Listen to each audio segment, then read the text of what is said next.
What can I do for you, Eric? How can I help you? I just had a couple questions because like one of my friends is Muslim, and it's like Yes. sometimes because like I'm a Christian, right? No, I'm a Catholic, but I'm a same thing. We follow the same Okay. things, and I was wondering because the Quran doesn't it say that Jesus gonna come back and judge the world, right? No, It doesn't. no, no. Quran doesn't say Jesus is gonna come back and judge the world. Doesn't say that. Hadith says Jesus is gonna come back. It's not the Quran. First, let's clarify that. Yeah, And then the Hadith says that Jesus is gonna judge with Islam. So what is he gonna do? The Hadith specifically says he will come and he will break the cross. Which cross? The cross that Christians believe in, the Trinity that Christians believe in. He's gonna break that. Which is one of the main wisdoms why he comes back, because he tells people that you made me God and I'm not God. So because a lot of people are like, why is Jesus coming back? One of the main reasons he comes back is because people has misattributed to him things he hasn't said and misattributed divinity to him. So when he comes back to show the people that he isn't God. So he's going to break the cross to demonstrate that. And he's going to kill the pig, the swine, which Christians are eating now day and night, which he has never eaten because he was following the law. So he's going to kill the swine and then he's going to establish Islamic ruling. So yeah, Jesus is coming back, but I think you should be prepared for him coming back more than anybody else. If you are the one who's claiming that he's God, because if you go read the Bible, by the way, if you go read the Bible and you see in the Bible where it specifically talks about Jesus coming back, and it says that he will say, many will say to me on that day, Lord, Lord. I don't know if you come across this verse before. yeah, Right? We've done many miracles. What is he going to say to them? He'll say, we've done many miracles in your name, cast out demons in your name, which is all the Christians today are doing. They call him yeah. Lord. They call me Lord, Lord. You call him Lord, Lord. You cast out demons in his name. What is he going to say to the people? For depart from you, for I didn't know you. Yeah, he doesn't know you. Exactly. He doesn't know those people who are falsely worshiping him as God and Lord and doing miracles in his name. He doesn't know these people. And Yeah, he's going to say to them, you didn't do the will of the Father or the law of the Father or the commandment of the Father. People have left the laws. They left worshiping God. They started worshiping Jesus. So his criticism will be that you haven't done the will of God, the Father. And you call him Lord, Lord, you do many miracles in his name. So are you ready for Jesus to come back? That's the question. am I ready? Yeah. Am I ready for Jesus to come back? Yes. Are you ready for him to come and tell you I never knew you or no? Well, I mean, through my relationship, like with following God, I believe it's like personally me and through my, I'm trying to change my actions. So like before he comes back, so I could be like a better person. Cause like I know that day of judgment, we will all be judged. Okay. So are you going to, when Jesus comes back, do you Yeah. believe that right now you're following Jesus the way he loved his life and what he commanded? Or do you believe you're following the church and Paul and other people and what they told you to do? Which one do you think you're actually following right now? Do you think you're doing the laws of God, laws of the Creator, the laws of the Father, or the will of God, or you're doing the will of Paul? Which one do you think you're doing right now? The will of Paul. Okay, so then Yeah. I don't think you're ready for Jesus to come back, Because if you're doing the will of somebody other than Jesus, look, let me remind you, there's a reason why Jesus said, whoever doesn't do these laws, doesn't keep these commandments, or teaches Yeah. others to do so, he will be called the least in the kingdom of heaven. And if you don't do these laws and commandments, you shall not enter the kingdom of heaven. This is Yeah. what Jesus says. Why is he saying this? Why is he saying this in Matthew 5? Why is he saying these verses 17, 18, and 19, and 20? Why is he saying this? You have Paul doing this. You don't need to follow the law, telling the Jews you don't need to follow the law, whatever. Right? And people today are following Paul. So, of course, when Jesus is going to come, he's going to tell you that you're following you left the law of God. You did not do the will of the Creator. You did not do the will of God. You started doing the will of someone else. Depart from me, I never knew you. Who I know are the people who followed me. Christian is supposed to be a follower of Christ. Yeah. Somebody who does what Christ did. Exactly. Right? Yeah. Not somebody who, not a Pauline, right? You're not following what Paul did. Like, you're not going to follow a different religion that somebody who never met Jesus brought. Never oh, I was walking, he says to you that the devil will come to you in the form of the angel of light. And then he says, I'm walking to Damascus and I see light and I hear the voice. I'm like, you cannot make this up. I'm sorry. But he teaches you that the devil will come to you in the form of angel of light. Paul says this. Then Paul at the same breath tells you that I was going to Damascus and I saw light and I heard a voice. And that's Jesus. And everybody believes him. This one encounter when he was going to Damascus and people started following this. Oh, okay, listen, this guy must be saying the truth. There's no way that he saw the devil.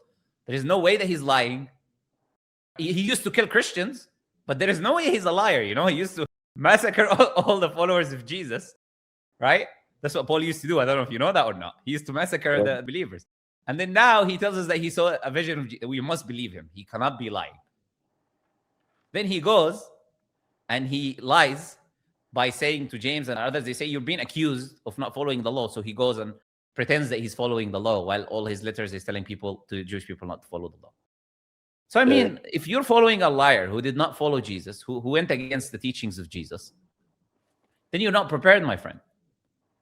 The only way you can be prepared is to actually be a Muslim. That's the only way for someone to be prepared. Why?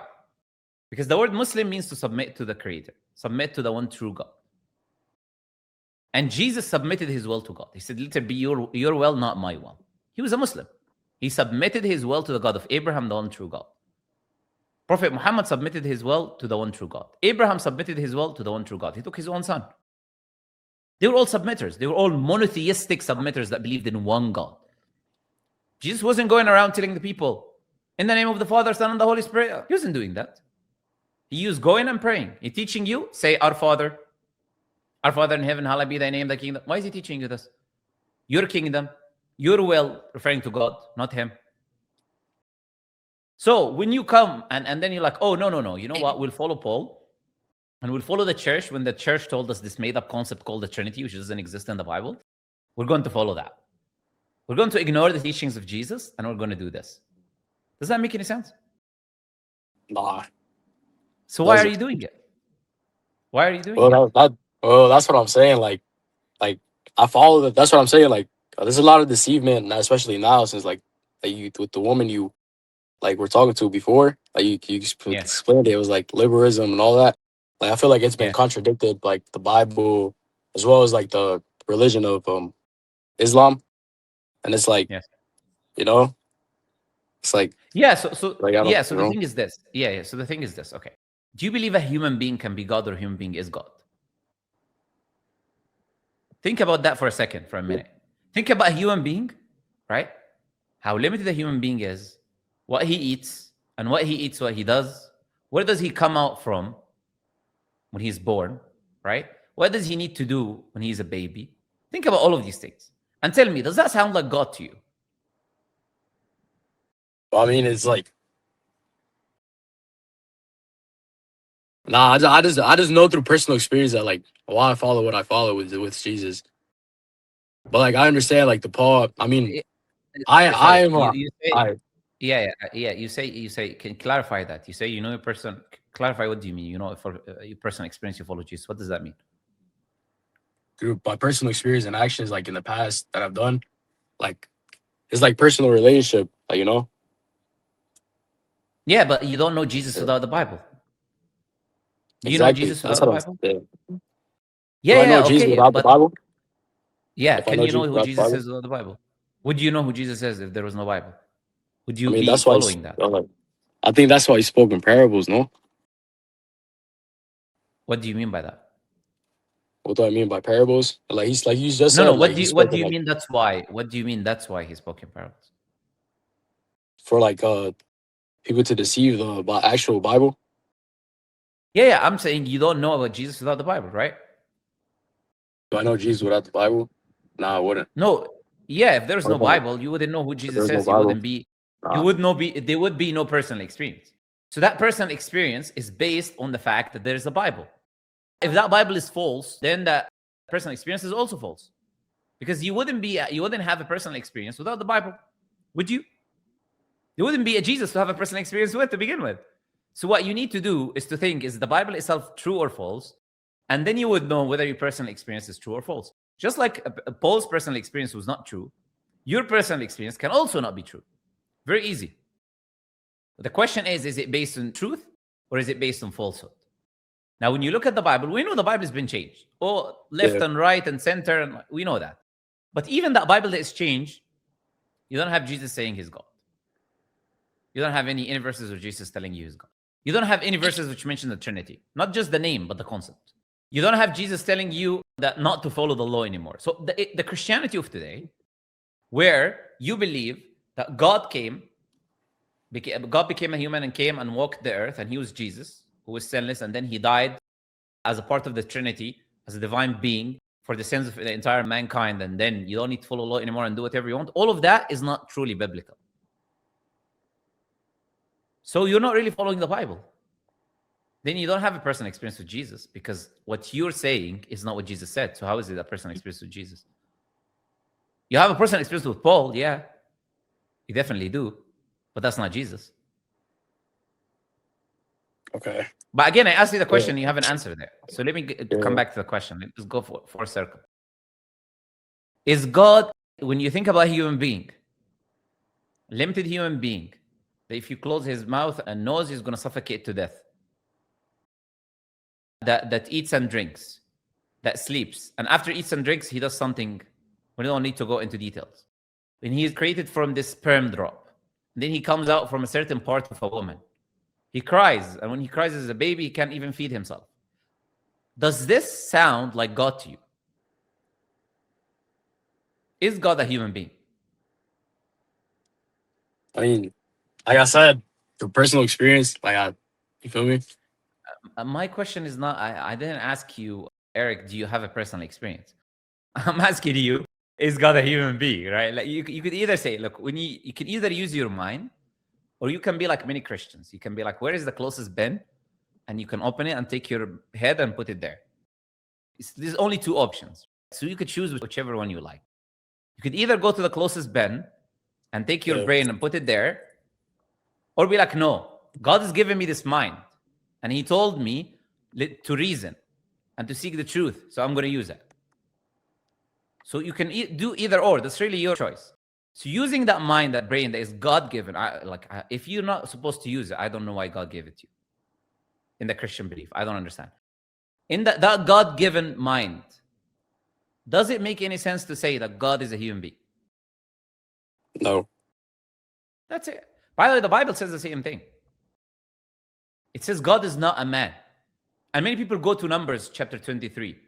I'm not referring to Numbers chapter 23, which a lot of people go to because it says, God is not a man that he would lie.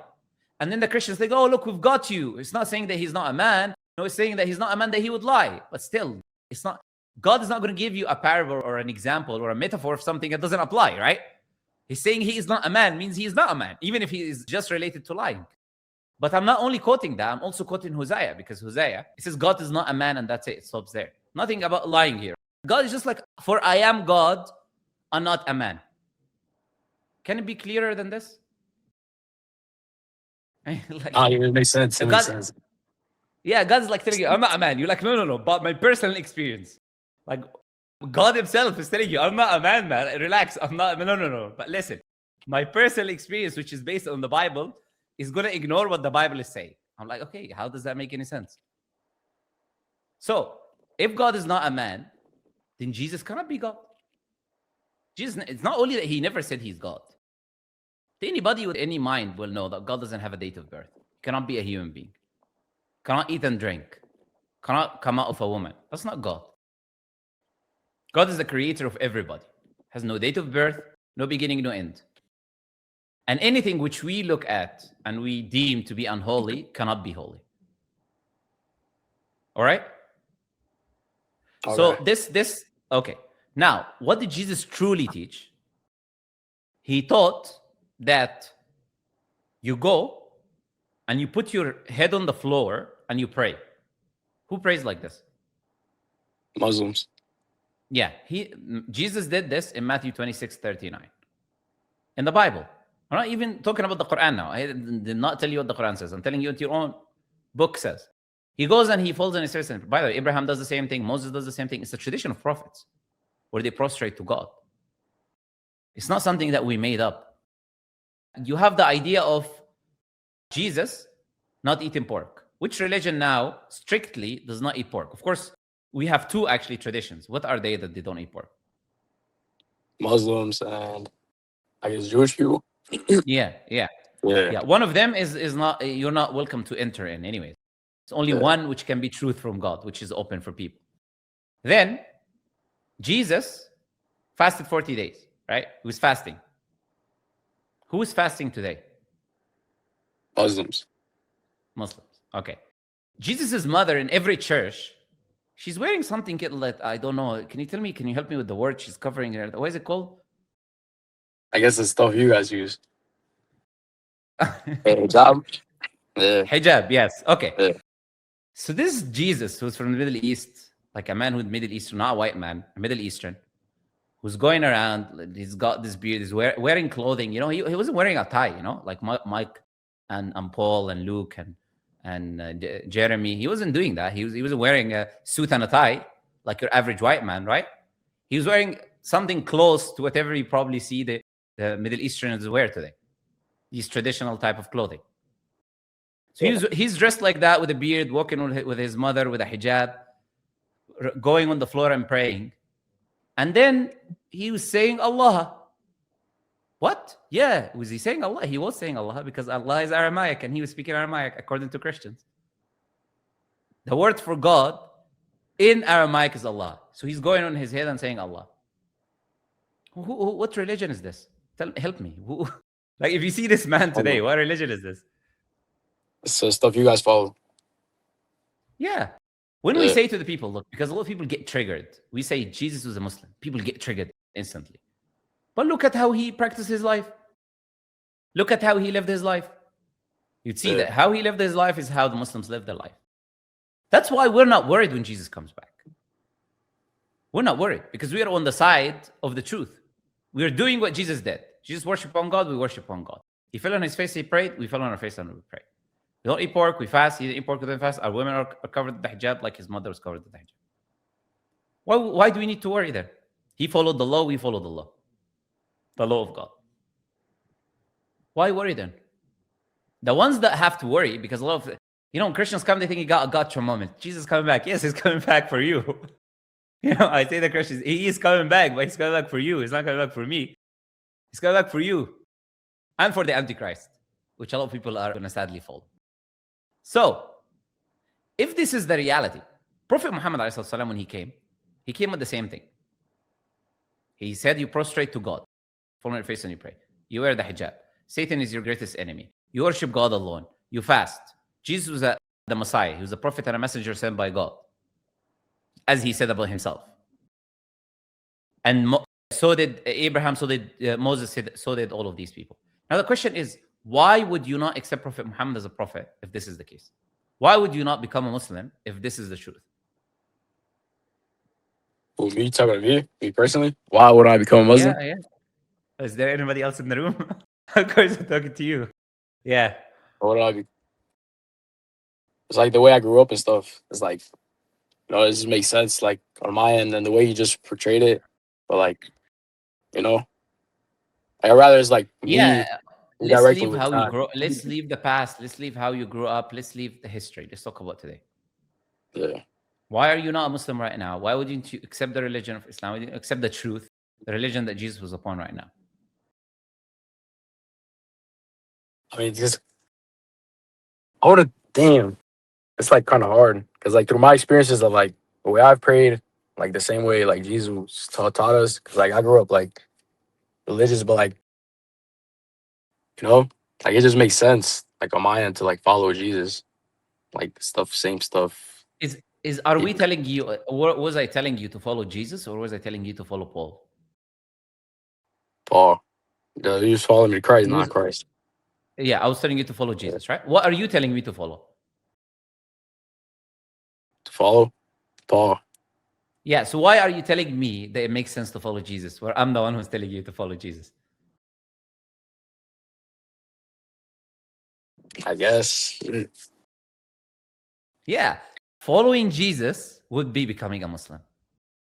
Because just like Jesus was sent, Moses was sent, Abraham was sent, Prophet Muhammad was sent. They're all prophets coming from the same God. They taught you the same thing. Exactly. So don't delay. You're supposed to. Okay, this makes sense. This is the truth. Look, we will stand before God. You can play games. We can pretend we don't see the truth. We will stand before God. If something is true, then I'm supposed to submit to the Creator and worship that God. Instantly. I don't play games. This is the truth. Okay, I'm going to accept the truth. That's how your attitude should be. You should be a person of truth, not a person of desires. Not what suits me, not what I like. It's what God has sent down, what is truly from the Creator, and is what I'm supposed and ought to follow. Okay. Yeah. Yeah. So I'll invite you to Islam.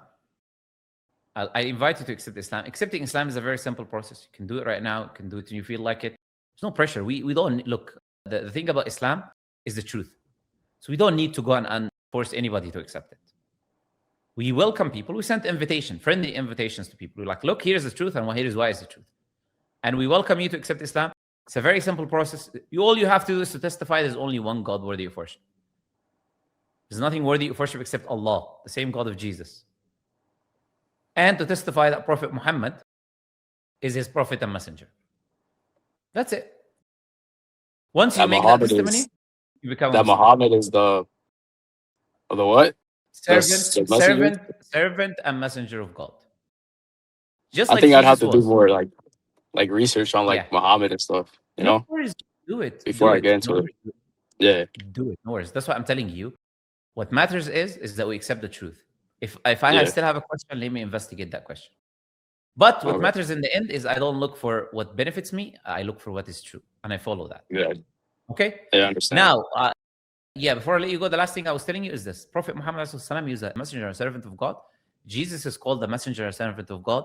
Moses was the messenger and servant of God. Abraham was the messenger and servant of God. Prophet Muhammad told you to follow Jesus. Jesus told you to follow Moses. Moses told you to follow Abraham. All the prophets have the same tradition of doing the same thing. Nothing is new. Allah says in the Quran, قُلْ مَا كُنْتُ بِدْعًا مِنَ الرُّسُلِ. Say, I'm not an innovation of the messengers. I'm bringing something new here. Prophet Muhammad is not bringing anything new, right? It's the same message that came from God from the beginning. All right, Eric? Okay. Do your investigation. Do you have any recommendations on where to go to Quran, to study actually Muhammad? Yeah, so if you want to study evidences for why Islam is the truth, right? Yeah. You have a video on my channel. It's called Compelling Evidences for the Truthfulness of Islam. Okay. Compelling Evidences for the Truthfulness of Islam. Okay? If you just, after you're done, if you go to the playlist section and you see lectures, you're going to find that video. There is another video here, which I can tell you where I talked about Prophet Muhammad briefly. Give me 1 second. Muslim surprises truth seeker with evidences of prophethood. Okay? That's one example. Yeah, so you can just put evidences of prophethood, Muslim lantern, and probably maybe both of them are going to come out in the search. Okay? All right, yeah, sounds good. All right. All right, watch these two videos, and then maybe we'll have a discussion again in the future, Eric. All right? Pleasure talking to you, my friend. Thank you. Yep, have a good one. Bye-bye. See you.